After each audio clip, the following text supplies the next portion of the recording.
कृष्णायादवेन्द्राय ज्ञानमुद्राय योगिने नाथाय रुक्मिणेशाय नमो वेदान्तवेदिने रामाय रामभद्राय रामचन्द्राय वेधसे रघुनाथाय नाथाय सीताय पते नमः मनोजवं मारुततुल्यवेगं जितेन्द्रियं बुद्धिमतां वरिष्ठं वातात्मजं वानरयोत्तमुख्यं श्रीरामदूतं शरणं प्रपद्ये।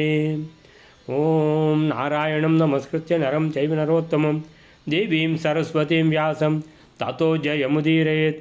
व्यासाय भवनाशाय श्रीशाय गुणराशे हृद्याय शुद्धविद्याय मध्वाय च नमो नमः। तपस्वाध्याय शुश्रूषा कृष्णपूजारतं मुनिं विश्वेशमिष्टदं वन्दे परिव्राट् चक्रवर्तिनं श्रीगुरुभ्यो नमः। हरिः ओम। द्रौपदी ಸ್ವಯಂವರ ಆಯಿತು. ದ್ರೌಪದಿಯನ್ನು ಕರ್ಕೊಂಡು ಹೋಗಿ ಆಯಿತು ಪಾಂಡವರು ಬಿಡಾರಕ್ಕೆ. ಅಲ್ಲಿಂದ ಮತ್ತೆ ದ್ರುಪದ ರಾಜ ಕರೆಸಿಕೊಂಡಾಯಿತು ಅರಮನೆಗೆ. ಸೊ ದೃಷ್ಟದ್ಯುಮ್ನನ ಮುಖಾಂತರ ಅವರು ಕ್ಷತ್ರಿಯರೇ ಬ್ರಾಹ್ಮಣರಲ್ಲ ಅಂತ ಹೇಳಿದರು. ಮತ್ತೆ ದ್ರುಪದ ರಾಜ ಮತ್ತೆ ಟೆಸ್ಟ್ ಮಾಡಿ ಕಂಡುಕೊಂಡ ಕ್ಷತ್ರಿಯರು ಅಂತ ಬಾಯಿ ಬಿಡಿಸಿದ. ಎಲ್ಲ ವಿಷಯ ಗೊತ್ತಾಯಿತು, ಬಹಳ ಸಂತೋಷಗೊಂಡ. ಸೊ ಅಲ್ಲಿಗೆ ಒಂದಿದು ಮುಗೀತು. ಆಮೇಲಿಂದ ನೀವು ಯಾರಾದರೂ ಒಬ್ಬರು ಮದುವೆ ಆಗಿ ಅಂತ ಹೇಳಿದ್ರೆ ನಾವು ಎಲ್ಲರೂ ಮದುವೆ ಆಗ್ತೇವೆ ಅಂತ ಹೇಳಿದರು. ಸೊ ಅಷ್ಟಾಗುವಾಗ ಮತ್ತೆ ವೇದವ್ಯಾಸರು ಬಂದು ದಿವ್ಯ ದೃಷ್ಟಿ ಕೊಟ್ಟು ಆಮೇಲೆ ತೋರಿಸಿದ್ರು, ಯಾರು ಅಳಿಯಂದಿರು ಯಾರು ಅವರನ್ನು ಒಂದು ಸಲ ನೋಡಿಬಿಡು, ನಿನ್ನ ಮಗಳನ್ನು ಒಂದು ಸಲ ನೋಡಿಬಿಡು. ಸೊ ಆ 5 ದೇವತೆಗಳಿಗೆ ಅವರ ನಿಯತ ಪತ್ನಿಯರು ನಿನ್ನ ಮಗಳಲ್ಲಿ ಇರೋದರಿಂದ ಅವರು ಮದುವೆ ಆಗೋದು ಅಂತ ಎಲ್ಲ ದಿವ್ಯ ದೃಷ್ಟಿಯಿಂದ ನೋಡಿದ ಮೇಲೆ ದ್ರುಪದ ಉದ್ದಂಡ ನಮಸ್ಕಾರ ಮಾಡಿ ಕ್ಷಮೆ ಯಾಚಿಸ್ತಾನೆ. ಯಾರ ಹತ್ರ? ವೇದವ್ಯಾಸರ ಹತ್ರ. ನೀವು ಹೇಳಿದಾಗೆ ಅಂತ ಹೇಳಿದಾಗ ವೇದವ್ಯಾಸರೇ ಮುಂದೆ ನಿಂತು ಪೌರೋಹಿತರು ಯಾರು ಅವರು ಧೌಮ್ಯಾಚಾರ್ಯರು, ಸೊ ಅವರ ಮುಖಾಂತರ ಎಲ್ಲ ಮದುವೆ ಕಾರ್ಯಗಳು ನಡೆದು ಹೋಗ್ತವೆ. ಆಮೇಲಿಂದ ಕೃಷ್ಣ ಬರುವಂಥದ್ದು. ಯಾದವರೊಂದಿಗೆ ಬಲರಾಮನೊಂದಿಗೆ ಕೃಷ್ಣ ಬರ್ತಾನೆ. ಬೇಕಾದ ಉಡುಗೊರೆಗಳನ್ನು ಎಲ್ರಿಗೂ ಕೊಡ್ತಾನೆ. ಕುಂತಿದೇವಿಗೂ ಉಡುಗೊರೆ ಕೊಡ್ತಾನೆ. ಅಲ್ಲಿವರೆಗಾಗಿದೆ. ಸೊ ಅಲ್ಲಿಗೆ 164ನೇ ಶ್ಲೋಕ ಆಗಿದೆ. 165ನೇ ಶ್ಲೋಕ ಇವತ್ತು ವೈರಾರಿ ಎಲ್ಲ ಕಾಣಿಸುತ್ತಲ್ಲ, ಹೇಳಿ ಸುಲೋಚನಕ್ಕ. 165 ಮಾಸಾನ್ ಬಹುನಪಿ ವಿಹೃತ್ಯ ಸಹೈವ ಪಾರ್ಥೇಃ ಕೃಷ್ಣೋ ಯಯೌ ಯದುಪುರಿಂ ಸಹಿತೋ ಅಗ್ರಜೇನ ಅಂತರ್ಹಿತೆ ಭಗವತಿ ಪ್ರತೋರುಷಕ್ತೋ ವ್ಯಾಸೇ ಚ ವತ್ಸರಮಿಹೋ ಶುರಿಮೇ ಚ ಪಾರ್ಥಾಃ. ಕೃಷ್ಣನು ಪಾಂಡವರಿಂದ ಕೂಡಿಕೊಂಡೇ ಬಹಳ ತಿಂಗಳುಗಳನ್ನು ಸುಖದಿಂದ ಕಳೆದು ಅಣ್ಣನಾದ ಬಲರಾಮನಿಂದ ಕೂಡಿಕೊಂಡು ದ್ವಾರಾವತಿ ಪಟ್ಟಣನ ಕುರಿತು ಹೊರಟು ಹೋದನು. ದ್ವಾಪ್ತಗಳಾದ ಉತ್ಕೃಷ್ಟಗಳಾದ ಶಕ್ತಿಗಳುಳ್ಳ ಪೂಜ್ಯರಾದ ವ್ಯಾಸರೂ ಕೂಡ ಅಂತರ್ಧಾನವನ್ನು ಹೊಂದುತ್ತಿರಲು ಆ ಪಾಂಡವರು ಈ ಪಾಂಚಾಲ ಪಟ್ಟಣದಲ್ಲಿ 1 ವರ್ಷ ವಾಸ ಮಾಡಿದರು. ಮಾಸಾನ್ ಬಹೂನಪಿ ವಿಹೃತ್ಯ ಸಹೈವ ಪಾರ್ಥೈಃ ಕೃಷ್ಣೋ ಯಯೌ ಯದುಪುರೀಂ ಸಹಿತೋಗ್ರಜೇನ ಅಂತರ್ಹಿತೆ ಭಗವತಿ ಪ್ರತತೋರುಷಕ್ತೌ ವ್ಯಾಸೇ ಚ ವತ್ಸರಂ ಇಹೋ ಊಶುರಿಮೇತು ಪಾರ್ಥಾಃ. ಮಾಸಾನ್ ಬಹೂನಪಿ ವಿಹೃತ್ಯ. ಕೃಷ್ಣ ಇಲ್ಲಿ ರಿಸೆಪ್ಷನಿಗೆ ಅಂತ ಬಂದವನು. ಎಲ್ಲಿಗೆ? ದ್ರೌಪದಿಯ ಮದುವೆಗೆ. ಅಲ್ಲೇ ಮಾಸಾನ್ ಅಂತೇಳಿದರೆ ತಿಂಗಳುಗಳು, ಕೆಲವು ತಿಂಗಳುಗಳು ಇದ್ದರು ಕೃಷ್ಣ ಬಲರಾಮರಿಲ್ಲಿ. ಯಾದವರು ಬಂದಿದ್ದರು, ಯಾದವರು ಹೋಗಿದ್ದಾರೋ ಏನೋ, ಅಂತೂ ಕೃಷ್ಣ ಬಲರಾಮರು ಇಲ್ಲೇ ಇದ್ದಾರೆ. ಮಾಸಾನ್ ಬಹೂನ್, ತುಂಬ ತಿಂಗಳುಗಳು. ಮಾಸಾನ್ ಬಹೂನ್ ಅಪಿ ವಿಹೃತ್ಯ. ವಿಹೃತ್ಯ ಅಂದರೆ ವಿಹಾರ ಮಾಡಿ. ಎಲ್ಲಿ? ಪಾಂಚಾಲ ದೇಶ. ಇವತ್ತು ಇದಕ್ಕೆ ಹೋಗೋದು, ಇವತ್ತು ಇದನ್ನು ನೋಡ್ಲಿಕ್ಕೆ ಹೋಗೋದು ಅಂತ ತಿಳ್ಕೊಂಡೆಲ್ಲ ವಿಹಾರಗಳನ್ನು ಮಾಡಿ. ಯಾರ ಜೊತೆಗೆ? ಪಾಂಡವರು, ದ್ರೌಪದಿ ಇವರ ಜೊತೆಗೆ ಕೃಷ್ಣ ಬಲರಾಮರು ಕೂಡ ವಿಹಾರ ಮಾಡ್ತಿದ್ರು. ಆಮೇಲಿಂದ ವಿಹೃತ್ಯ ಪಾರ್ಥೈಹಿ ಸಹೈವ. ಪಾರ್ಥೈಹಿ ಅಂತೇಳಿದ್ರೆ ಪಾಂಡವರಿಂದ ಕೂಡಿಕೊಂಡು, ಸಹಯೇವ ಅವ್ರ ಜೊತೆ ಕೂಡಿಕೊಂಡು ಎಲ್ಲ ಕಡೆಯೆಲ್ಲ ಹೋಗಿ ಬರ್ತಾ ಇದ್ದಾರೆ, ದಿವಸಕ್ಕೊಂದು ಕಡೆ.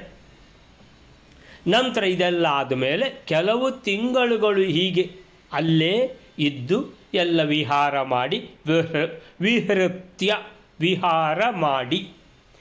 ಕೃಷ್ಣ ಯಯೌ. ಕೃಷ್ಣೋ ಅಂತ ಇದ್ದರೆ ಕೃಷ್ಣ ಅಂತ ಅರ್ಥ. ಅದನ್ನು ಸರಿಯಾಗಿ ನೋಡ್ಕೊಳ್ಳಿ. ಕೃಷ್ಣ ಯಯೌ ಹೋದ ಎಲ್ಲಿಗೆ? ಯದುಪುರೀಂ ಯಾದವಪುರಿ ದ್ವಾರಕೆಗೆ ವಾಪಸ್ಸು ಹೋಗಿದ್ದಾರೆ ಭಗವಂತ. ಸಹಿತ ಅಗ್ರಜೇನ, ಅಗ್ರಜ ಅಂದರೆ ಸುರುವಿಗೆ ಹುಟ್ಟಿದವ, ಅಗ್ರ ಅಂದರೆ ಮುಂದಕ್ಕೆ ಹೋಗುವವ ಅಂದರೆ ಅಣ್ಣ. ಸೊ ಅಗ್ರಜ ಮುಂದೆ ಹುಟ್ಟಿದ್ದಾನೆ, ಮೊದಲೇ ಹುಟ್ಟಿದ್ದಾನೆ ಅಂತ. ಸೊ ಬಲರಾಮ. ಸೊ ಬಲರಾಮನ ಜೊತೆಗೆ ಕೃಷ್ಣ ಮರಳಿದ ದ್ವಾರಕಾಪುರಿಗೆ. ಯದುಪುರೀಂ ಅಂದರೆ ದ್ವಾರಕಾಪುರಿ. ಅಂತರ್ಹಿತೆ ಭಗವತಿ ಪ್ರತತೋರು ಶಕ್ತೌ ವ್ಯಾಸೆ. ವ್ಯಾಸಾಚಾರ್ಯರು ಕೂಡ ಅಲ್ಲೇ ಇದ್ದಾರೆ, ವೇದವ್ಯಾಸರು ಕೂಡ ಅಲ್ಲೇ ಇದ್ದಾರೆ. ಕೃಷ್ಣ ಬಲರಾಮರ ಜೊತೆಗೆ ಪಾಂಡವರ ಜೊತೆಗೆ ವೇದವ್ಯಾಸರು ಇದ್ದಾರೆ.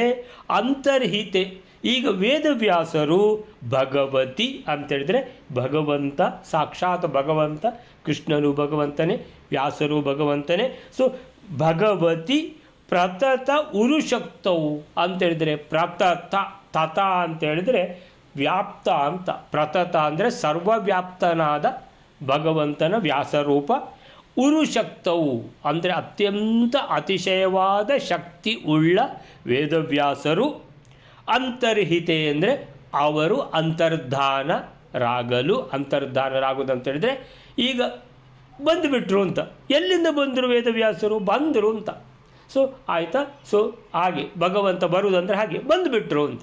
ಆಮೇಲೆ ಅಂತರ್ಧಾನರಾದರು, ಅಂದರೆ ವ್ಯಾಸರು ಬರ್ತೇನೆ ಅಂತೇಳಿ ಮತ್ತೆ ಆಮೇಲಿಂದ ನೋಡಲಿಲ್ಲ ಯಾರೂ ಸಹ ಎಲ್ಲಿ ಹೋಗಿದ್ದಾರೆ ಅಂತ. ಅಂದರೆ ಅವರು ಅಲ್ಲೇ ಇದ್ದಕ್ಕಿದ್ದಾಗೆ ಮಾಯ ಆಗಿದ್ದಾರೆ ಅಂತ. ಅದಕ್ಕೆ ಹೇಳೋದು ಅಂತರ್ಧಾನ. ಸೊ ಅಂತರ್ಹಿತೆ ಅಂದರೆ ಅವರು ಅಂತರ್ಧಾನರಾಗಲು ವ್ಯಾಸರು. ಸೊ ಪ್ರತತ ಉರುಶಕ್ತಿ, ಸರ್ವವ್ಯಾಪಿಯಾದ ಭಗವತಿ, ಭಗವಂತ. ಉರುಶಕ್ತವು ಅಂತೇಳಿದರೆ ಅತಿಶಯವಾದ ಶಕ್ತಿಯುಳ್ಳ, ಪೂರ್ಣ ಶಕ್ತಿಯುಳ್ಳ, ಪೂರ್ಣ ಜ್ಞಾನ, ಪೂರ್ಣ ಸುಖ, ಪೂರ್ಣ ಶಕ್ತಿ ರೂಪ ಯಾರು? ಭಗವಂತ. ಆ ಭಗವಂತನ ವ್ಯಾಸರೂಪ. ಅವರು ಅಂತರ್ಧಾನಗೊಳ್ಳಲು ವತ್ಸರಂ ಇಹೋ ಊಷುಹು. ವತ್ಸರಂ ಇಹ ಊಷುಹು. ಇಹ ಊಷು, ಇಹೋಷು ಗುಣಸಂಧಿ. ಸೊ ವತ್ಸರಂ ಅಂದರೆ ಒಂದು ಸಂವತ್ಸರ. ವತ್ಸರಂ ಅಂದರೆ ಸಂವತ್ಸರ. ವತ್ಸರ ಅಂದರೆ ಒಂದು ವರ್ಷ. ವತ್ಸರಂ ಇಹ ಇಲ್ಲಿ, ಊಷುಹು ವಾಸ ಮಾಡಿದರು, ಇಮೇ ತು ಪಾರ್ಥಾಹ ಅಂತೇಳಿದರೆ, ಇಮೇ ತು ಪಾರ್ಥಾಹ ಅಂತೇಳಿದರೆ ಈಗ ಇದು ಪಾಂಡವರ ಮನೆ ಅಲ್ಲ. ಪಾಂಡವರಿಗೆ ಏನು ಅಂತೇಳಿದರೆ ದ್ರೌಪದಿ ಮನೆ ಇದು. ಇದು ದ್ರುಪದ ರಾಜರ ಅರಮನೆ. ದ್ರುಪದ ರಾಜ ಅರಮನೆಯಲ್ಲಿ ಪಾಂಡವರೇ ಯಾರು? ಅತಿಥಿಗಳು. ಸೊ ಪಾಂಡವರ ಅತಿಥಿ, ಪಾಂಡವರಿಗೆ ಯಾರು ಅತಿಥಿ? ಕೃಷ್ಣ ಮತ್ತು ವ್ಯಾಸ. ಸೊ ಹೀಗೆ ಭಗವಂತ ಕೃಷ್ಣನ ರೂಪ ಯಾರು ಬಲರಾಮನ ಜೊತೆಗೆ ದ್ವಾರಕಾಪುರಿಗೆ ತೆರಳಲು, ಈ ಕಡೆ ವೇದವ್ಯಾಸರು ಅಂತರ್ಧಾನರಾಗಲು, ಇಲ್ಲಿ ದ್ರುಪದನ ಆಮಂತ್ರಣದ ಮೇಲೆ ಬಂದಿರುವಂತಹ ಈ ಯಾರು ದ್ರೌಪದಿ ಸಮೇತರಾದ ಪಾಂಡವರು 1 ವರ್ಷ ಕಾಲ ಅಲ್ಲಿ ಇದ್ದು, ವತ್ಸರಂ ಇಹ ಇಲ್ಲಿ, ಊಷುಹು ವಾಸ ಮಾಡಿ, ಇಮೇ ಪಾರ್ಥಾಹ ಅವರು ಕೂಡ ಹೊರಡಲಿಕ್ಕೆ ರೆಡಿಯಾಗಿದ್ದಾರೆ.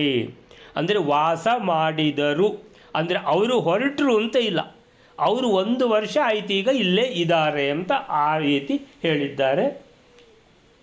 ಈಗ ಇದು 165ನೇ ಶ್ಲೋಕಕ್ಕೆ ಪ್ರಭಂಜನಾಚಾರ್ಯ ಏನಂತಾರೆ ನೋಡುವ. ಅನೇಕ ತಿಂಗಳುಗಳ ಕಾಲ ಶ್ರೀಕೃಷ್ಣ ಬಲರಾಮನ ಜೊತೆಗೆ ಅಲ್ಲಿ ಇದ್ದು ವಿಹೃತ್ಯ ವಿಹಾರ ಮಾಡಿ ನಂತರ ಅಣ್ಣ ತಮ್ಮ ಇಬ್ಬರು ದ್ವಾರಕೆಗೆ ಮರಳಿದರು. ಕೃಷ್ಣ ಸಹಿತ ಅಗ್ರಜೇನ ಸಹಿತ ಅಣ್ಣನ ಜೊತೆಗೆ ಸೇರಿಕೊಂಡು ಯದುಪುರೀಂ ಯಯೌ ದ್ವಾರಕಾಪುರಿಗೆ ಹೋದರು. ಅಂದರೆ ಮರಳಿದರು ಅಂತ. ಅಲ್ಲಿಂದ ಬಂದವರು ಅಲ್ಲಿಗೆ ವಾಪಸ್ ಹೋದರು ಪಾಂಚಾಲ ದೇಶದಿಂದ. ನಂತರ ಅಂತರ್ಹಿತೆ ಭಗವತಿ ಪರಿಪೂರ್ಣ ಮಹಾಶಕ್ತಿಯ ಭಗವಾನ್ ವೇದವ್ಯಾಸರು ಸಹ ಅಂತರ್ಧಾನ ಹೊಂದಿದರು. ಪರಿಪೂರ್ಣ ಮಹಾಶಕ್ತಿ ಪ್ರತತ ಉರುಶಕ್ತಿ ಸರ್ವವ್ಯಾಪಿಯಾದ ಪೂರ್ಣ ಶಕ್ತಿಯುಳ್ಳ ಅಚಿಂತ್ಯ ಶಕ್ತಿಯುಳ್ಳ ಭಗವಂತನ ವೇದವ್ಯಾಸ ರೂಪ ಅವರೂ ಕೂಡ ಅಂತರ್ಧಾನ ಹೊಂದಿದರು. ಕೃಷ್ಣ ಬಲರಾಮರು ಮರಳಿದರು, ವೇದವ್ಯಾಸರು ಅಂತರ್ಧಾನರಾದರು. ಪಾಂಡವರು ಪಾರ್ಥಾಹ ಅಲ್ಲಿ 1 ವರ್ಷ ಕಾಲ ವತ್ಸರಂ ಇಹ ಪಾಂಚಾಲ ದೇಶದಲ್ಲಿ ಊಷುಹು ವಾಸ ಮಾಡಿದರು, ಅಲ್ಲಿ 1 ವರ್ಷ ವಾಸ ಮಾಡಿದರು. ಹೀಗೆ ಶ್ರೀಕೃಷ್ಣ ಪಾಂಡವರ ವಿವಾಹಕ್ಕೆ ಆಗಮಿಸುವ ಮೂಲಕ ಶಾಸ್ತ್ರೋಕ್ತ ವಿವಾಹಗಳಲ್ಲಿ ತನ್ನ ಸನ್ನಿಧಾನ ಇರುವುದನ್ನು ಸೂಚಿಸಿದ ವೇದವ್ಯಾಸರು ಎಲ್ಲರೂ ನೋಡುತ್ತಿದ್ದಂತೆಯೇ ಆಗಮಿಸುವುದು, ಹಾಗೆಯೇ ಮರೆಯಾಗುತ್ತಾ ನಿರ್ಗಮಿಸುವುದು ಮಹಾಭಾರತ ನಿರೂಪಿಸಿದ ವಿಚಿತ್ರಗಳಲ್ಲಿ ಒಂದು. ಅಂದರೆ ಇದ್ದಕ್ಕಿದ್ದಾಗೆ ಬಂದ್ಬಿಡ್ತಾರೆ. ಏನೋ ಒಂದು ದೊಡ್ಡ ಗೊಂದಲ ಆಗಿದೆ, ಸಮಸ್ಯೆ ಆಗಿಬಿಟ್ಟಿದೆ, ಪರಿಹಾರ ಆಗ್ತಾ ಇಲ್ಲ ಅಂದರೆ ಇದ್ದಕ್ಕಿದ್ದಾಗೆ ಪ್ರತ್ಯಕ್ಷ ಆಗಿಬಿಡ್ತಾರೆ ವೇದವ್ಯಾಸರು. ಆಮೇಲಿಂದ ಇದ್ದಕ್ಕಿದ್ದಾಗೆ ವೇದವ್ಯಾಸರು ಆ ಸಮಸ್ಯೆ ಪರಿಹಾರ ಆಗುತ್ತಲೇ ಇನ್ನು ನಾನು ಬರ್ತೇನೆ ಅಂಥೇಳಿ ಅವರು ಹೊರಟು ಬಿಟ್ಟರೆ ಅಲ್ಲಿವರೆಗೆ ಹೋಗಿದ್ದು ಗೊತ್ತುಂಟು, ಆಮೇಲಿಂದ ಗೊತ್ತಿಲ್ಲ. ಅಂದರೆ ಅವರು ಅಂತರ್ಧಾನರಾಗ್ತಾರೆ ಅಂತ. ಇದು ಒಂದು ಮಹಾಭಾರತದ ಈ ರೀತಿ ವಿವಾಹಾನಂತರ ಪಾಂಡವರು 1 ವರ್ಷಗಳ ಕಾಲ ಪಾಂಚಾಲ ಪಟ್ಟಣದಲ್ಲೇ ಉಳಿದುಕೊಂಡರು. ಊಷುಹು ಅಂತೇಳಿದರೆ ವಾಸ ಮಾಡಿದರು. ಸೊ ನೆಕ್ಸ್ಟ್ ಶ್ಲೋಕ ವೈಲರೆ 166 ಸುಲೋಚನೆಗೆ ಬರ್ತೇನೆ ವೈಲರ್ ಬರ್ತೇನೆ. ಹಾಂ ಪಣ್ಣಿ. ವೈಚಿತ್ರವೀರ್ಯತನಯಾಃ ಸಹ ಸೌಬಲೇನ ಕರ್ಣೇನ ಸಿಂಧುಪತಿನಾ ರಥಹಸ್ತಿಯೋಧೈಃ ಭೂರಿಶ್ರವ ಪ್ರಭೃತಿಭಿಶ್ಚ ಸಹೈವ ಹಂತುಂ ಪಾಂಚಾಲರಾಜಮಗುರೇತ್ಯ ಪುರೀಂ ಪುನಸ್ತೆ. 166ನೇ ಶ್ಲೋಕ. ಧೃತರಾಷ್ಟ್ರನ ಮಕ್ಕಳಾದ ಆ ದುರ್ಯೋಧನಾದಿಗಳು ಸುಬಲ ದೇಶಕ್ಕೆ ಅಧಿಪತಿಯಾದ ಶಕುನಿಂದಲೂ ಕರ್ಣನಿಂದಲೂ ಸೈಂಧವನಿಂದಲೂ ರಥಗಳು, ಆನೆಗಳು, ಭಟರುಗಳು ಇವರಿಂದಲೂ ಭೂರಿಶ್ರವನೇ ಮೊದಲಾಗಿಯುಳ್ಳ ಅವರಿಂದ ಕೂಡಿಕೊಂಡು ಪಾಂಚಾಲ ದೇಶಕ್ಕೆ ಅರಸನಾದ ದೃಪದನನ್ನು ಕೊಲ್ಲುವುದಕ್ಕಾಗಿ ಪುನಃ ದೃಪದರಾಜನ ಪಟ್ಟಣಕ್ಕೆ ಮುಕ್ತಿ ಆಕ್ರಮಿಸಿದರು. ವೈಚಿತ್ರವೀರ್ಯತನಯಾಃ ಸಹ ಸೌಬಲೇನ ಕರ್ಣೇನ ಸಿಂಧುಪತಿನ ರಥಹಸ್ತಿಯೌಧೈಃ ಭೂರಿಶ್ರವ ಪ್ರಭೃತಿಭಿಶ್ಚ ಸಹೈವ ಹಂತುಂ ಪಾಂಚಾಲರಾಜಂ ಅಗುಃ ಏತ್ಯ ಪುರೀಂ ಪುನಸ್ತೆ.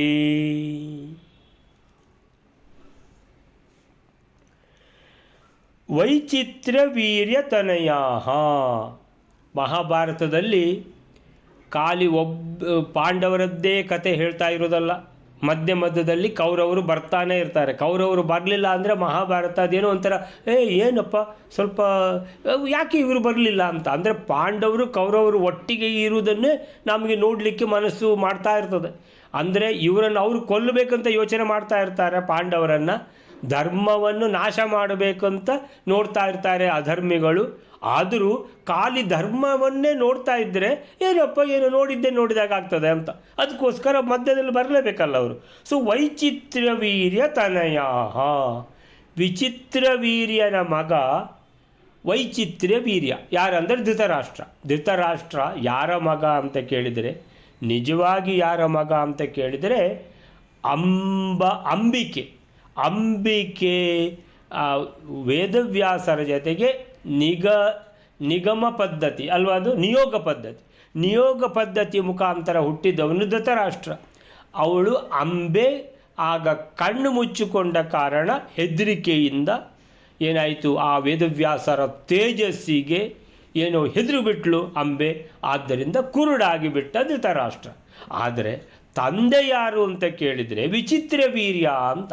ನಿಜವಾದ ತಂದೆ ಸ್ಥಾನದಲ್ಲಿ ಇರುವವರು ಯಾರು ಅಂದರೆ ವಿಚಿತ್ರವೀರ್ಯ. ಸೊ ವಿಚಿತ್ರವೀರ್ಯನ ಮಗ ಯಾರು, ವೈಚಿತ್ರ್ಯವೀರ್ಯ ಅಂತೇಳಿದರೆ ಯಾರು, ಧೃತರಾಷ್ಟ್ರನ ತನಯಾಃ. ಧೃತರಾಷ್ಟ್ರನ ಮಕ್ಕಳಂದರೆ ಯಾರು, ಕೌರವರು, ದುರ್ಯೋಧನಾದಿಗಳು. ಸೊ ದುರ್ಯೋಧನಾದಿಗಳು ಈಗ ಬಂದರು ಎಲ್ಲಿಗೆ, ಪಾಂಚಾಲ ದೇಶಕ್ಕೆ. ಯಾಕೆ ಬರ್ತಾರೆ, ಆಕ್ರಮಣ ಮಾಡಲಿಕ್ಕೆ. ಅವರಿಗೆ ಕರ್ಣ ಅವರೆಲ್ಲ ಸೋತು ಹೋಗಿದ್ದಾರಲ್ಲ ಅಂತೇಳಿದರೆ ಭೀಮಸೇನ ಓಡಿಸಿಬಿಟ್ಟಿದ್ದಾನೆ. ಆ ಕರ್ಣನಿಗೆ ಏನಾಗಿದೆ, ಕರ್ಣನಿಗೆ ಅರ್ಜುನ ಓಡಿಸಿಬಿಟ್ಟಿದ್ದಾನೆ. ಯಾರು ನೀನು ಅಂತ ಕರ್ಣ ಕೇಳಿದರೂ ಹೇಳಲೇ ಇಲ್ಲ ಯಾರು ಅಂತ. ಯಾರಾದರೂ ನಿನಗೇನು, ನಿನಗೆ ತಾಕತ್ತಿದ್ದರೆ ಯುದ್ಧ ಮಾಡು, ಇಲ್ಲ ಅಂದರೆ ಶರಣಾಗತಿಯಾಗಿ ಹೊರಟು ಹೋಗು ಅಂತ ಹೇಳಿಬಿಟ್ಟ. ಸೊ ಯಾವನೋ ಒಬ್ಬ ಬ್ರಾಹ್ಮಣ ಇದ್ದಾನೆ ದ್ರೌಪದಿಯನ್ನು ಗೆದ್ದವ ಅಂತ ಅವನಿಗೆ ಕರ್ಣನಿಗೂ ಸಿಟ್ಟು, ದುರ್ಯೋಧನನಿಗೂ ಸಿಟ್ಟು. ಅಂದರೆ ಇಷ್ಟೆಲ್ಲ ಬ್ರಾಹ್ಮಣ ಕ್ಷತ್ರಿಯರು ಇರುವಾಗ ಅತ್ಯಂತ ಬಿಲ್ಲು ವಿದ್ಯೆಯಲ್ಲಿ ಅತ್ಯಂತ ಶ್ರೇಷ್ಠನಾದ ಕರ್ಣ ಇರುವಾಗ ಯಾವನೋ ಒಬ್ಬ ಬ್ರಾಹ್ಮಣ ಗೆದ್ದು ಬಿಟ್ಟ. ಯಾರು ಅಂತ ನೋಡಬೇಕು. ಅಂದರೆ ಈ ದ್ರುಪದ ರಾಜ ಏನೋ ಮೋಸ ಮಾಡಿದ್ದಾನೆ ಸ್ವಯಂವರದಲ್ಲಿ ಅಂತ ದ್ರುಪದ ರಾಜನ ಮೇಲೆ ಆ ಬ್ರಾಹ್ಮಣರ ಮೇಲೆ ಬಹಳ ಕೋಪದಿಂದ ಇರುವಂತಹ ಈ ಕೌರವ ಯಾರು ದುರ್ಯೋಧನ ಆ ಸೇಡನ್ನು ತೀರಿಸಿಕೊಳ್ಳಲಿಕ್ಕೆ ಏನು ಮಾಡಿದ್ದಾನೆ, ಆಕ್ರಮಣ ಮಾಡಿದ್ದಾನೆ.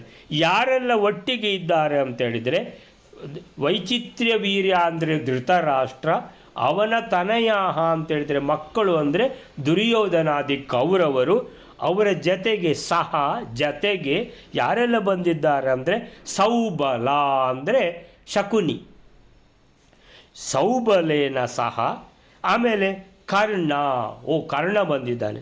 ಆಮೇಲಿಂದ ಸಿಂಧುಪತಿ, ಸಿಂಧು ದೇಶದ ರಾಜ. ಯಾರವನು ಸಿಂಧು ದೇಶದ ರಾಜ? ಸಿಂಧು ದೇಶದ ರಾಜ ಅಂದರೆ ಜಯದ್ರಥ ಅಂತೇಳಿದರೆ ಯಾರು ಅಂತೇಳಿದರೆ ಈ 100 ಜನ ಕೌರವರು, ಆ 100 ಜನ ಕೌರವರ ಜೊತೆಗೆ ಒಬ್ಬಳು ಹುಡುಗಿ ಇದ್ದಾಳೆ, ಅವಳ ಹೆಸರು ದುಶ್ಶಲ ಅಂತ. ಆ ದುಶ್ಶಲರ ಅವಳ ಗಂಡನೇ ಈ ಸಿಂಧುಪತಿ ಅಂದರೆ ಜಯದ್ರಥ. ಈ ಜಯದ್ರಥ ಅಂದರೆ ಅಭಿಮನ್ಯು ಚಕ್ರವ್ಯೂಹಕ್ಕೆ ಪ್ರವೇಶಿಸ್ತಾನೆ. ಚಕ್ರವ್ಯೂಹ ಪ್ರವೇಶಿಸಲಿಕ್ಕೆ ಗೊತ್ತಿದ್ದವರು ಯಾರೂ ಇಲ್ಲ. ಅರ್ಜುನನನ್ನು ಅವನು ಯಾವನೋ ಒಬ್ಬ ಅಟ್ಟಿಸಿಕೊಂಡು ಹೋಗಿಬಿಟ್ಟಿದ್ದಾನೆ. ಅರ್ಜುನ ಅಲ್ಲೆಲ್ಲೋ ಯುದ್ಧ ಮಾಡ್ತಾ ಇದ್ದಾನೆ ಬಹಳ ದೂರದಲ್ಲಿ. ಇಲ್ಲಿ ಚಕ್ರವ್ಯೂಹ ಮಾಡಿದ್ದಾರೆ. ಇಡೀ ಪಾಂಡವರಲ್ಲಿ ಯಾರಿಗೂ ಗೊತ್ತಿಲ್ಲ ಚಕ್ರವ್ಯೂಹವನ್ನು ಪ್ರವೇಶಿಸೋದು ಅಂತ ಹೇಳುವಾಗ ಅಭಿಮನ್ಯು ಹೇಳ್ತಾನೆ ನನಗೆ ಗೊತ್ತಿದೆ ಅಂತ. ಆದರೆ ನನಗೆ ಒಳಗೋಗ್ಲಿಕ್ಕೆ ಗೊತ್ತುಂಟು, ಹೊರಗೆ ಬರಲಿಕ್ಕೆ ಗೊತ್ತಿಲ್ಲ ಅಂತ. ಅಯ್ಯೋ ದೇವ್ರೆ ಅಂತ ಅಂದರೆ ಎಲ್ಲರೂ ಹೆದರ್ತಾರೆ. ಆದರೂ ಬೇರೆ ಯಾರು ಇಲ್ಲ ಅಂತೇಳಿಬಿಟ್ಟು ಕಳಿಸ್ತಾರೆ. ನಾನು ಎಲ್ಲ ದಾರಿಯಲ್ಲೇ ಇರ್ತೇನೆ, ರಕ್ಷಣೆ ಮಾಡ್ತೇನೆ ಅಂತ ಭೀಮಸೇನಾದಿಗಳೆಲ್ಲ ಹೇಳಿದ್ರು. ಒಳಗೆ ಹೋಗ್ತಾನೆ ಆ ಅಭಿಮನ್ಯುವನ್ನು. ಆವಾಗ ಭೀಮಸೇನ ಜತೆಗೆ ಅಂದರೆ ಅಭಿಮನ್ಯುವಿನ ಜತೆಗೆ ಹಿಂದಿಂದ ಭೀಮಸೇನ ಹೋಗಬೇಕಾಗಿತ್ತು. ಆ ಭೀಮಸೇನನನ್ನು ಹೋಗದಂತೆ ತಡೆದದ್ದು ಯಾರು ಅಂದರೆ ಇದೇ ಜಯದ್ರಥ, ಸಿಂಧುಪತಿ. ಅಂದರೆ ಈ ಜಯದ್ರಥ ಭೀಮಸೇನನನ್ನು ಒಳಗೆ ಹೋಗದಾಗೆ ತಡೆದ. ಅಲ್ಲಿ ಒಳಗಿಂದ ಚಕ್ರವ್ಯೂಹದಲ್ಲಿ ಅವನೊಬ್ಬನೇ ಸಿಕ್ಕಾಕೊಂಡ. ಯಾರು? ಅಭಿಮನ್ಯು. ಅಂಥ ಶೂರ ಮಹಾಪರಾಕ್ರಮಿಯಾದ ಅಭಿಮನ್ಯುವನ್ನು 5-6-7 ಜನ ದ್ರೋಣಾಚಾರ್ಯರು, ಕರ್ಣ, ಶಕುನಿ ಎಲ್ಲ ಒಟ್ಟಿಗೆ ಸೇರಿ ಕೊಚ್ಚಿ ಹಾಕಿದರು. ಸೊ ಅದು ಮಹಾಭಾರತ. ಸೊ ಇಂಥ ಮಹಾಭಾರತ. ಈ ಸಿಂಧುಪತಿ ಅಂದರೆ ಯಾರು ಅಂತ, ಸಿಂಧುಪತಿ ಅಂದರೆ ಜಯದ್ರಥ. ಆವಾಗ ಅಭಿಮನ್ಯು ಅಂತೇಳಿದರೆ ಈ ರೀತಿ ಯಾವುದು ಅಧರ್ಮದ ಯುದ್ಧದಲ್ಲಿ ಕ್ರೂರವಾಗಿ ಸಾಯಿಸಿದ್ದು ಅಭಿಮನ್ಯುವನ್ನು. ಭೀಮಸೇನನನ್ನು ಚಕ್ರವ್ಯೂಹದ ಒಳಗೆ ಹೋಗಲಿಕ್ಕೆ ಬಿಡದಿದ್ದದ್ದು ಯಾರು ಅಂತೇಳಿ ನೋಡಿದಾಗ ಗೊತ್ತಾಯಿತು ಜಯದ್ರಥ ಅಂತ. ಅವನನ್ನು ಇವತ್ತು ಸೂರ್ಯ ಅಸ್ತ ಆಗುವ ಮೊದಲು ನಾನು ಕೊಂದು ಬಿಡ್ತೇನಂತ ಅರ್ಜುನ ಪ್ರತಿಜ್ಞೆ ಮಾಡುವಂಥದ್ದು. ಇದರಲ್ಲಿ ನಿಮಗೆ ಕತೆ ಗೊತ್ತಿರುವಂಥದ್ದೇ. ಇದೇ ಜಯದ್ರಥ. ಯಾರವ? ಸಿಂಧುಪತಿ. ಸೊ ಸಿಂಧುಪತಿ ಯಾರವ? ಜಯದ್ರಥ. ಸೈಂಧವ ಅಂತ, ಸಿಂಧುಪತಿಗೆ ಸೈಂಧವ ಅಂತ ಹೇಳೋದು. ಸೊ ಸೈಂಧವ, ಕರ್ಣ, ಶಕುನಿ. ಸೊ ಇವರು ಅಂತೇಳಿದ್ರೆ ಹೊರಗಿನವರು ಯಾರಿಲ್ಲ, ಎಲ್ಲ ಇವರು ಒಳಗಿನವರೇ. ಜಯದ್ರಥ ಕೂಡ ಅಳಿಯ ತಾನೆ, ಯಾರಿಗೆ? ದುರ್ಯೋಧನನಿಗೆ ಭಾವ, ತಂಗಿಯ ಗಂಡ. ಇವರೆಲ್ಲ ಸೇರಿ ರಥ, ಹಸ್ತಿ, ಯೌಧೈಹಿ ರಥಗಳನ್ನು ಏರಿಕೊಂಡು ಬಂದಿದ್ದಾರೆ, ಆನೆ ಮೇಲೆ ಕೂತ್ಕೊಂಡು ಬಂದಿದ್ದಾರೆ. ಯೌಧೈಹಿ ಅಂತೇಳಿದರೆ ನೆಲದ ಮೇಲೆ ಯುದ್ಧ ಮಾಡುವ ಕಾಲಾಳುಗಳು, ಸೈನ್ಯ. ಸೊ ಸೈನ್ಯದೊಂದಿಗೆ ಬಂದಿದ್ದಾರೆ. ಇನ್ನು ಯಾರಾದರೂ ಹೊರಗಿನವರು ಬಂದಿದ್ದಾರಾ ಅಂತ ಕೇಳಿದರೆ ಭೂರಿಶ್ರವ ಪ್ರಭೃತಿಭಿಶ್ಚ. ಭೂರಿಶ್ರವಸ್ ಅಂತ ಸೋಮದತ್ತನ ಮಗ. ಸೋಮದತ್ತನಿಗೆ 3 ಜನ ಮಕ್ಕಳು.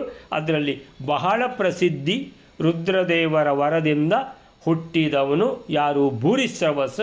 ಭಾರಿ ತುಂಬ ರುದ್ರದೇವರದ್ದು, ಭಾಳ ರುದ್ರದೇವರ ಆವೇಶ ರುದ್ರದೇವರದ್ದು ಅಂತೇಳಿದ್ರೆ, ಆ ರುದ್ರದೇವರು ಅದರಲ್ಲಿ ಒಬ್ಬ ಏಕಾದಶ ರುದ್ರದಲ್ಲಿ ಒಬ್ಬ ರುದ್ರನೇ ಹುಟ್ಟಿದ್ದು ಭೂರಿಶ್ರವಸ್ಸಾಗಿ, ಇನ್ನು ಏಕಾದಶದಲ್ಲಿ ಒಬ್ಬ ರುದ್ರ ಹುಟ್ಟಿದ ಭೂರಿಶ್ರವಸ್ಸಾಗಿ, ಮತ್ತು 10 ಜನ ರುದ್ರರಿದ್ದಾರಲ್ಲ, ಅಷ್ಟು ಜನರದ್ದು ಆವೇಶ ಉಂಟು ಈ ಭೂರಿಶ್ರವಸನ ಮೇಲೆ. ಸೊ ಅದೆಲ್ಲ ಕತೆ ನಮಗೆ ಮೊದಲೇ 11ನೇ ಅಧ್ಯಾಯದಲ್ಲಿ ಬಂದಿದೆ ಈ ಭೂರಿಶ್ರವಸನ ಕತೆ.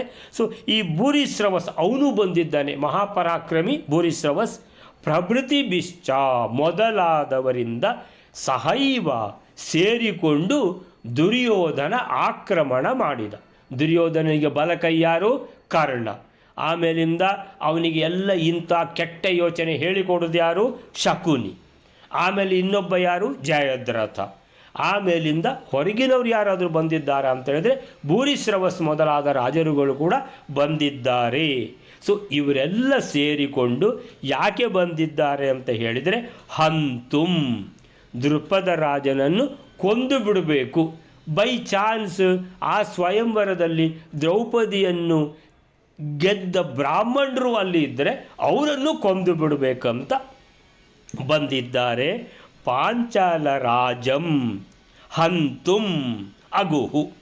ಪಾಂಚಾಲ ದೇಶದ ರಾಜ ದೃಪದ ರಾಜನನ್ನು ಹಂತುಂ ಅಂದರೆ ಕೊಲ್ಲಲು, ಅಗುಹು ಹೋದರು ಅಂದರೆ ಬಂದರು ಅಂತ ಲೆಕ್ಕ. ಅಗುಹು ಏತ್ಯಪುರೀಂ, ಪಾಂಚಾಲಪುರಿ, ಪಾಂಚಾಲ ಈ ನಗರಕ್ಕೆ ಬಂದಿದ್ದಾರೆ, ದೇಶಕ್ಕೆ. ಏತ್ಯ ಹೊಂದಿ ಪುನಃ ತೇ, ಪುನಃ ತೇ ಅಂತೇಳಿದರೆ ಅವತ್ತು ಬಂದದ್ದು ಯಾವಾಗ? ಸ್ವಯಂವರಕ್ಕೆ. ಈಗ ಪುನಃ ಬಂದರು, ಏರಿ ಬಂದರು ಆಕ್ರಮಣಕ್ಕೆ. 166ನೇ ಶ್ಲೋಕಕ್ಕೆ. ಕೌರವರು ಶಕುನಿ, ಕರ್ಣ, ಜಯದ್ರಥ, ಭೂರಿಶ್ರವಸ್ ಮೊದಲಾದವರೊಂದಿಗೆ ರಥ, ಹಸ್ತಿ ಅಂದರೆ ಆನೆ, ಯೋಧೈಹಿ ಅಂದರೆ ಪದಾತಿಗಳು ಸೈನ್ಯದೊಂದಿಗೆ ಕೂಡಿ ದೃಪದ ರಾಜನನ್ನು ಕೊಲ್ಲಲೆಂದು ಪಾಂಚಾಲ ರಾಜಂ ಹಂತುಂ ಅಗುಹು ಬಂದರು. ಬಂದು ಆಕ್ರಮಣ ನಡೆಸಿದರು. ಏತ್ಯ ಯಾಕೆ ಬರ್ತಾರೆ ಅಂದರೆ ಸ್ವಯಂವರಕ್ಕೆ ಬಂದದ್ದು ಹೌದು, ಈಗ ಯಾಕೆ ಬರ್ತಾರೆ ಅಂತ ಹೇಳಿದ್ರೆ ಆಕ್ರಮಣ ಮಾಡಿ ಕೊಲ್ಲಲಿಕ್ಕೆ ಬಂದಿದ್ದಾರೆ ಅಂತ ಏನಾಯಿತು, ಬಂದಿದ್ದಾರೆ. ಸೊ ಏನಾಗ್ತದೆ ಮುಂದೆ ನೋಡುವ ಬಯಲಾರೆ. ತೈರರ್ಜಿತೆ ಸ್ವಪುರ ಆಶು ಸೋಮಕಾನಾಂ ರಾಜಾ ಸುತೈ ಸಹ ಸೈನಿಕ ಉದ್ಗತೋ ಭೋ ತೇಷಾಂ ಚ ತಸ್ಯ ಚ ಬಭೂವ ಮಹಾನ್ ವಿಮರ್ದಃ ಪುತ್ರೌ ಚ ತಸ್ಯ ನಿಹತೌ ವಿದುತಾಶ್ಚ ಸೇನಾಃ. 167ನೇ ಶ್ಲೋಕ. ಆ ದುರ್ಯೋಧನಾದಿಗಳಿಂದ ಶೀಘ್ರದಲ್ಲಿ ತನ್ನ ಪಟ್ಟಣವು ಪೀಡಿಸಿಕೊಳ್ಳಲ್ಪಡುತ್ತಿರಲು ಸೋಮಕ ದೇಶದವರಿಗೆ ಅಧಿಪತಿಯಾದ ದೃಪದನು ತನ್ನ ಮಕ್ಕಳಿಂದ ಕೂಡಿಕೊಂಡು ಸೈನ್ಯದಿಂದ ಕೂಡಿದವನಾಗಿ ನಗರದಿಂದ ಹೊರಬರುತ್ತಾನೆ. ದುರ್ಯೋಧನಾದಿಗಳು ದೃಪದನಿಗೂ ದೊಡ್ಡ ಯುದ್ಧವು ಆಯಿತು. ದೃಪದ ರಾಜನ ಚಿತ್ರಕೇತುವ ಇಬ್ಬರು ಮಕ್ಕಳು ಸಂಹರಿಸಲ್ಪಟ್ಟರು ಹಾಗೂ ಸೇನೆಗಳು ಓಡಿಸಲ್ಪಟ್ಟವು. ತೈಹಿ ಅರ್ದಿತೆ ಸ್ವಪುರ ಆಶು ಸ ಸೋಮಕಾನಾಂ ರಾಜಾಸು ತೈ ಸಹ ಸೈನಿಕ ಉದ್ಗತೋ ಭೂತ್ ತೇಷಾಂ ಚ ತಸ್ಯ ಚ ಬಭೂವ ಮಹಾನ್ ವಿಮರ್ದಃ ಪುತ್ರೌ ಚ ತಸ್ಯ ನಿಹತೌ ವಿಧುತಾಶ್ಚ ಸೇನಾಃ. ತೈಹಿ ಅರ್ದಿತೆ ಸ್ವಪುರ ಆಶು, ಬಂದು ಆಕ್ರಮಣ ಮಾಡಿ ಪುರ್ಸೋತೇ ಇಲ್ಲ. ಆಶು ಅಂದರೆ ಕೂಡಲೇ, ಸ್ವಪುರ ಅಂತೇಳಿದರೆ ತನ್ನ ಪಟ್ಟಣ ಯಾವುದು? ಪಾಂಚಾಲ ದೇಶ. ತೈಹಿ ಬಂದವರು ಯಾರೆಲ್ಲ ಇದ್ದಾರೆ? ಕೌರವರು, ಶಕುನಿ, ಜಯದ್ರಥ, ಭೂರಿಶ್ರವಸ್ ಇತ್ಯಾದಿ ಎಲ್ಲ ಬಂದಿದ್ದಾರೆ. ರಥಗಳಲ್ಲಿ, ಆನೆಗಳಲ್ಲಿ ಪದಾತಿಗಳು ಬಂದಿದ್ದಾರೆ, ಸೈನ್ಯ ಬಂದಿದೆ, ಬಂದು ಆಕ್ರಮಣ ಮಾಡಿದ್ದಾರೆ. ಆ ಆಕ್ರಮಣದಿಂದ ತೈಹಿ ಅವರಿಂದ ಅರ್ಧಿತೆ, ಅರ್ಧನ ಅಂದರೆ ಪೀಡಿತ ಅಂದರೆ ಬಂದವರು ಕೆಲವ್ರದ್ದು ಕೈ ಮುರಿದಾಕಿದ್ದಾರೆ, ಕೆಲವ್ರದ್ದು ಕಾಲು ತುಂಡು ಮಾಡಿದ್ದಾರೆ, ಕೆಲವರನ್ನು ಕೊಂದಾಕಿದ್ದಾರೆ. ಯಾರ್ದು? ಇಲ್ಲಿ ಯಾರು? ಪ್ರಜೆಗಳನ್ನು. ಸ ಸೋಮಕಾನಾಂ ಸೋಮಕಾನಾಂ ಅಂತೇಳಿದರೆ ಪಾಂಚಾಲ ದೇಶದ ಪ್ರಜೆಗಳಿಗಿರುವ ಹೆಸರದು. ಸೋಮಕಾನಾಂ ಪ್ರಜೆಗಳನ್ನು ಪೀಡಿಸಿದರು, ಎಷ್ಟೋ ಜನರನ್ನು ಕೊಂದಾಕಿದರು, ಬಾಂಬ್ ಬ್ಲಾಸ್ಟ್ ಮಾಡಿದಾಗೆ. ಯಾರು ಸಾಯ್ತಾರೆ ಅಂತೇಳಿದ್ರೆ ಒಟ್ಟಾರೆ ಬಂದು ದಾಳಿ ಮಾಡೋದಲ್ಲ. ಒಟ್ಟಾರೆ ಬಂದು ದಾಳಿ ಮಾಡುವಾಗ ಯಾರು ಸಾಯ್ತಾರೆ, ಎಷ್ಟು ಜನ ಸ್ತ್ರೀಯರು ಸಾಯ್ತಾರೆ, ಮಕ್ಕಳು ಸಾಯ್ತಾರೆ, ಯಾವ್ಯಾವ ಥರದಲ್ಲೆಲ್ಲ ಈ ರೀತಿ ಆಗ್ತದೆ. ಸೊ ಈ ರೀತಿ ಈ ದುಷ್ಟ ಪ್ರವೃತ್ತಿಯ ಈ ಕೌರವರು ಬಂದು ಇಲ್ಲಿ ಏನು ಮಾಡಿದ್ದಾರೆ, ಆಕ್ರಮಣ ಮಾಡಿಸಿದ್ದಾರೆ ಪಾಂಚಾಲ ದೇಶದ ಮೇಲೆ. ರಾಜನಿಗೆ ಇನ್ಫಾರ್ಮೇಷನ್ ಬರ್ತದೆ ಅಂತೇಳಿದರೆ ಅವರು ಕೌರವರು ಬಂದು ಆಕ್ರಮಣ ಮಾಡಿದ್ದಾರೆ. ಯಾರು ಇವ ಇದ್ದಾನೆ, ಜಯದ್ರಥ ಇದ್ದಾನೆ, ಶಕುನಿ ಇದ್ದಾನೆ, ಆಮೇಲಿಂದ ಕರ್ಣ ಇದ್ದಾನೆ, ಆಮೇಲಿಂದ ಭೂರಿಶ್ರವಸ್ ಇದ್ದಾನೆ ಅಂತ ತಿಳಿತದೆ ಯಾರಿಗೆ, ದೃಪದನಿಗೆ. ರಾಜ ದೃಪದನು ಸುತೈ ಸಹ ಮಕ್ಕಳು ಮಹಾಪರಾಕ್ರಮಿಗಳು ದೃಪದಂದು. ಸೊ ಯಾರು, ದೃಷ್ಟದ್ಯುಮ್ನ ಒಂದು ಬೇರೆ ಇದ್ದಾನೆ, ಶಿಖಂಡಿ ಬೇರೆ ಇದ್ದಾನೆ, ಬಾಕಿ ತುಂಬ ಜನ ಮಕ್ಕಳಿದ್ದಾರೆ. ಸೊ ಸುತೈ ಸಹ ಮಕ್ಕಳ ಜೊತೆಗೆ ಸೈನ್ಯದ ಜೊತೆಗೆ ಉದ್ಗತೋ ಅಭೂತ್ ಹೊರಗೆ ಬಂದ ಆಕ್ರಮಣವನ್ನು ಎದುರಿಸಲಿಕ್ಕೆ. ಗತೋ ಅಂದರೆ ಹೋಗುವುದು, ಉದ್ಗತೋ ಅಂದರೆ ಮೇಲೆ ಬಂದವರ ಮೇಲೆ ಇವನು ಹಾರಿದ ಅಂತ. ಯಾರು, ದೃಪದ. ಆಕ್ರಮಣ ಮಾಡಿದವರ ಮೇಲೆ ಮರು ಆಕ್ರಮಣ ಮಾಡಿದ. ಯಾವುದು ದೇಶದಿಂದ ಹೊರಗೆ, ಯಾವುದು ಹೆಬ್ಬಾಗಿಲಿಂದ ಹೊರಗೆ ಬಂದು ಯಾವುದು ಮಕ್ಕಳ ಜೊತೆಗೆ ಸೈನ್ಯದ ಜೊತೆಗೆ ಬಂದು ಇವರ ಜೊತೆಗೆ ಆಕ್ರಮಣ ಮಾಡಿದ. ತೇಷಾಂ ಅವರುಗಳ ಮಧ್ಯೆ, ಈ ಕಡೆ ಕೌರವರು, ಈ ಕಡೆ ದೃಪದನ ಸೈನ್ಯ.